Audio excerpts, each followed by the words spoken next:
Atlatl whirled toward the sound of the snarl and froze at the sight of the horrible beast. Saber-tooth. It was the distance of the throw of a spear away. Atlatl did not have his spear. He'd set it against a tree just down the hill. At this distance, a spear would not have helped anyway. Since a childhood tumble down a cliff, Atlatl's left leg was permanently twisted at the knee, and he was unable to put weight on it to throw with any strength. The saber-tooth snarled again and took another step.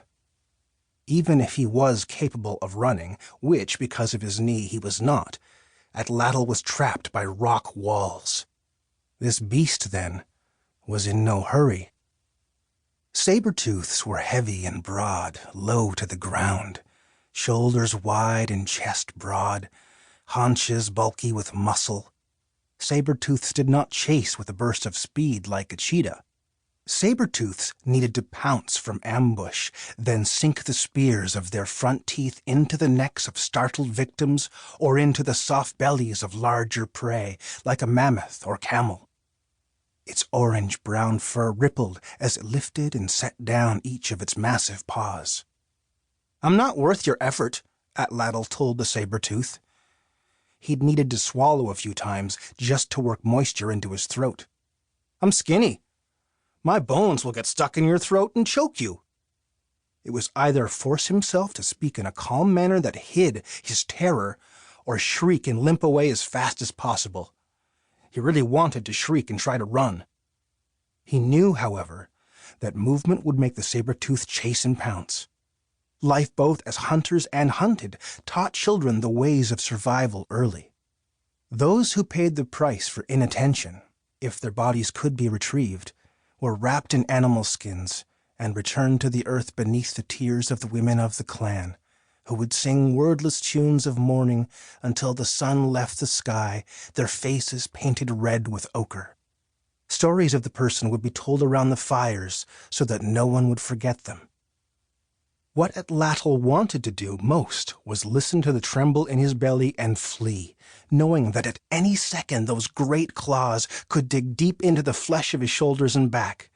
But he refused to allow himself to die with those marks. If his body was ever found, he did not want anyone in the clan to know he'd been a coward. Especially Taki, beautiful Taki. He wanted Taki to cry over his death, not be ashamed of him. After all, he was up in these hills hunting birds to bring her back his usual gift of bright feathers. "Go away," Atlatl told the saber-tooth. "I'm a healer. I can cast a spell on you. I will turn you into a mouse and squeeze you until your eyes pop out." It was an idle threat. Atlatl was not the clan's healer.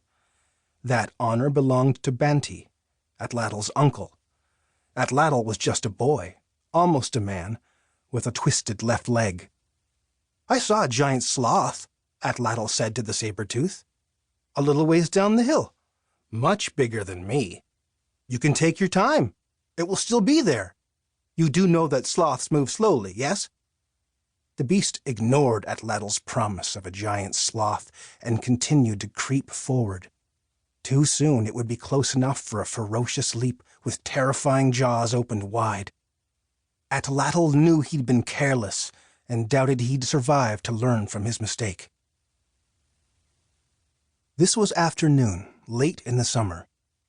Atlatl was near the edge of a high rock wall that overlooked the rounded grasslands and scattered clumps of trees of the Valley of the Turtle. It was a vast valley. The low set of mountains on the western side, purpled by haze, were at least a day's walk away.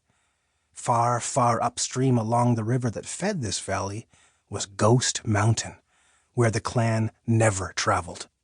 Beyond Ghost Mountain was the land of the gods, where the turtle god had been bound by the others to save the peoples from his anger, not a place for mere mortals to tread. Atlatl had climbed this high into the hills because he'd wanted a private place to experiment with a new weapon for hunting birds. The idea had occurred to him the day before. Atlatl had been prodding clumps of grass with a long stick, hoping to force mice to scamper where he could swat them.